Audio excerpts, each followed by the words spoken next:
So hello guys, welcome to my channel. So ഇപ്പം ഇന്ന് ഞാൻ വിചാരിച്ചു നമുക്ക് പ്രോബബിലിറ്റിയുടെ അല്ലേ എല്ലാ പോർഷൻസിലേക്കും ഒരു ഗോ ത്രൂ നടത്താം.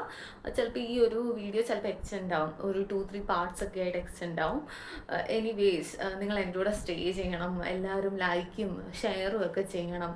കാരണം നിങ്ങൾക്ക് കിട്ടുന്ന ഇൻഫർമേഷൻ നിങ്ങൾ ഷെയർ ചെയ്തുകൊണ്ടിരിക്കണം, ഫ്രണ്ട്സിനൊക്കെ അയച്ചു കൊടുക്കണം, മാക്സിമം സബ്സ്ക്രൈബ് ചെയ്യണം. അല്ലെങ്കിൽ പിന്നെ ഞാൻ അയക്കുന്ന വീഡിയോസ് നിങ്ങൾക്ക് നോട്ടിഫിക്കേഷൻ വരത്തില്ല. യെസ്, അപ്പോൾ അതൊക്കെ നമ്മൾ ചെയ്യണം. ലൈക്ക് എന്നാലും എനിക്കൊരു മോട്ടിവേഷൻ വരും. യെസ്, ചെയ്യണം, പിള്ളേരൊക്കെ നോക്കുന്നുണ്ട്, പിള്ളേർക്കൊക്കെ എന്താണ് ലൈക്ക് ആവശ്യമുണ്ട് എന്നൊക്കെ ഉള്ളൊരു ഇത് വരത്തുള്ളൂ. യെസ്, അപ്പം ഞാൻ കുറേ ഇങ്ങനെ പറഞ്ഞ് ഇൻട്രൊഡക്ഷൻ ആക്കുന്നില്ല, നമുക്ക് വീഡിയോയിലോട്ട് തന്നെ കിടക്കാം. നമുക്ക് എന്താ പ്രോബബിലിറ്റിയുടെ ഒരു റീക്യാപ്പ് പോലെ നടത്താം. അതായത് എല്ലാത്തിൻ്റെയും ഒരു തിയറി സംഭവം ഇവിടെ ഒരു ലൈക്ക് മനസ്സിലാക്കുന്ന കാര്യം, എല്ലാ ക്വസ്റ്റ്യൻസും ഏറെക്കുറെ ഡയറക്റ്റ് എന്ന് വെച്ചാൽ നമുക്ക് മനസ്സിലാവും ഇത് ബേസ് സീറോ ആണ്, ഇത് പ്രോബിലിറ്റി ഡിസ്ട്രിബ്യൂഷൻ ആണ് എന്ന് നമുക്ക് മനസ്സിലാവും കാണുമ്പോൾ തന്നെ. അപ്പം ഞാൻ 2024-25 എഡിഷൻ വെച്ചിട്ടാണ് പഠിപ്പിക്കുന്നത്, NCERT ടെക്സ്റ്റ് ബുക്ക് വെച്ചിട്ട് തന്നെ. യെസ്, മാക്സിമം ഞാനത് ക്രിസ്പ് ആക്കാൻ ശ്രമിക്കാം. പക്ഷെ ഇത്രയും പോർഷൻ ഉണ്ടല്ലോ, യെസ്, ഈ വീഡിയോ ലിമിറ്റിനുള്ളിൽ ആക്കാൻ ഞാൻ നോക്കാം, അല്ലെങ്കിൽ ഞാൻ പാർട്ട് 2 പോലെ ഇടാം. ഓക്കെ, അപ്പം നമുക്ക് വീഡിയോയിലോട്ട് കിടക്കാം. യെസ്, ഇപ്പം പ്രോബിലിറ്റി ചാപ്റ്റർ ആണ് ഇപ്പൊ നമ്മൾ ഡിസ്കസ് ചെയ്യുന്ന. പ്രോബിലിറ്റി എന്ന് പറഞ്ഞാൽ എന്താ, ബേസിക് ഡെഫിനേഷൻ ഓഫ് പ്രോബിലിറ്റി എന്ന് പറഞ്ഞാൽ എന്താണ്, number of favourable outcomes divide by total outcomes ആണ് എന്താ ബേസിക് ഡെഫിനേഷൻ ഓഫ് പ്രോബിലിറ്റി. അതിൽ കണ്ടീഷണൽ പ്രോബിലിറ്റി എടുക്കുവാണ്. കണ്ടീഷണൽ പ്രോബിലിറ്റി എന്ന് പറഞ്ഞാൽ P of A given B. P of A given B എന്ന് പറഞ്ഞാൽ P of A intersection B divided by P of B ആണ് എന്ത്, P of A given B. അതാണ് conditional probability. അത് നമ്മൾ ബേസിക്കലി ഓർക്കേണ്ട കാര്യമാണ്. അതായത് number of elementary events favourable to P E of E intersection F divided by number of elementary events which are favourable to F.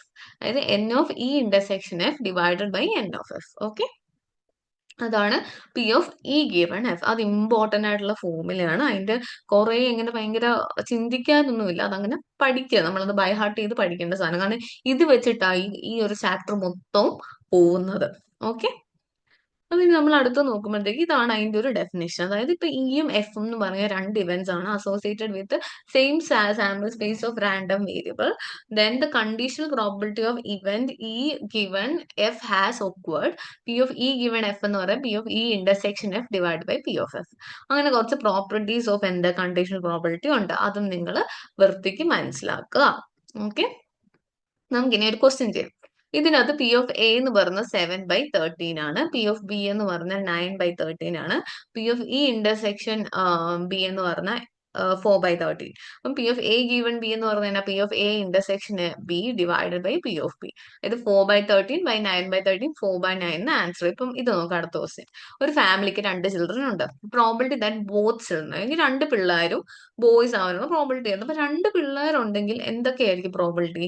ഒന്നെങ്കിൽ 2 girls വരും, അല്ലെങ്കിൽ 2 boys വരും, അല്ലെങ്കിൽ ഒരു ഗേളും ഒരു ബോയും വരും അല്ലെ. ടോട്ടൽ പ്രോബിലിറ്റി നമ്മൾ എടുക്കുന്നു. എന്നിട്ട് നമ്മൾ ഇയും എഫും 2 ഇവന്റ്സ് ആയിട്ട് നമ്മൾ ഡിവൈഡ് ചെയ്യുവാണ്. അതായത് ഇവർ തന്നിട്ടുള്ള given that at least one of them is boy. അതായത് അപ്പം എഫ് എന്ന് പറയുന്നത് at least one of them is boy, E എന്ന് പറയുന്നത് എന്താണ്, ബോത്ത് ചിൽഡ്രൻ ആർ ബോയ്സ്. അപ്പൊ നമുക്ക് P of E given F, F അല്ലേ തന്നിട്ടുള്ള at least one of the boy. അപ്പം ഇ ഗിവൺ എഫ് എന്ന് പറയുന്നത് E of E intersection F എന്താ, ബിയും ബിയും. അത് മാത്രമല്ല ഈ 2 ഇവന്റ്സിൽ സെയിം ആയിട്ടുള്ളൂ, അപ്പം ബി ബി. ഇനി പി ഓഫ് എഫ് എന്ന് പറഞ്ഞ എന്താ, എഫ് എന്ന് പറഞ്ഞ 3 ഇവന്റ്സ് ഉണ്ട്. അപ്പം പി ഓഫ് എഫ് എന്ന് പറഞ്ഞ 3 favourable by total 4, 1 favourable by total 4. അത് ചെയ്യുമ്പോഴത്തേക്ക് നമുക്ക് ഇത് കിട്ടും. ഓക്കെ, ഇനി ബാക്കി എല്ലാ ക്വസ്റ്റ്യൻസും നിങ്ങൾക്ക് തന്നെ ട്രൈ ഔട്ട് ചെയ്യാന്നാണ്. ഞാൻ ഇമ്പോർട്ടന്റ് ആയിട്ടുള്ളത് ഞാൻ വേറൊരു വീഡിയോയിൽ ഇടാം. ഓക്കെ, ഈ ചാപ്റ്ററിൽ എനിക്ക് ഇമ്പോർട്ടന്റ് ആയിട്ട് തോന്നിയിട്ടുള്ള കാര്യങ്ങളൊക്കെ. അപ്പൊ ഇത് നിങ്ങൾ നോക്കണം. ഡൈയുടെ കാര്യം ആയിക്കോട്ടെ, പിന്നെ പോയിന്റ് ആയിക്കോട്ടെ, ഇതൊക്കെ വൃത്തിക്ക് നോക്കേണ്ട കാര്യങ്ങളാണ്. ഓക്കെ, ഇത് കണ്ടോ, consider experiment of tossing a coin. If a coin shows head, toss it again but it shows tail, then throw a dice. Okay, ഇപ്പം ഒരു കോയിന്റെ ഹെഡ് ആണ് കാണിക്കുന്നെങ്കിൽ ഒന്നുകൂടെയും ത്രോ ചെയ്യുക. ടെയിൽ ആണ് കാണിക്കുന്നെങ്കിൽ ഡൈ ത്രോ ചെയ്യുക. Find the conditional probability of event die shows a number greater than 4 given that there is at least one tail. അതായത് ഒരു tail ഉണ്ട്, ഒരു ടെയിൽ എന്തായാലും ടെയിൽ ഉണ്ടെങ്കിൽ മാത്രമല്ലേ എന്ത് സംഭവിക്കത്തുള്ളൂ, അതായത് നമുക്ക് ഡൈ ഷോ ചെയ്യത്തുള്ളൂ അല്ലെ, ഡൈ ത്രോ ചെയ്യാൻ പറ്റത്തുള്ളൂ. ഇപ്പൊ സാമ്പിൾ സ്പേസിലുള്ള ഇവന്റ് എന്ന് പറഞ്ഞാൽ എച്ച് ഉണ്ട്, എച്ച് ഓഫ് ടി ഉണ്ട്, പിന്നെ ടെയിൽ എങ്ങാനും ആദ്യത്തെ ഇവന്റ് ആയാൽ നമുക്ക് 1, 2 എന്ത് വേണമെങ്കിലും ആവാം, 6 വരെ ആവാം.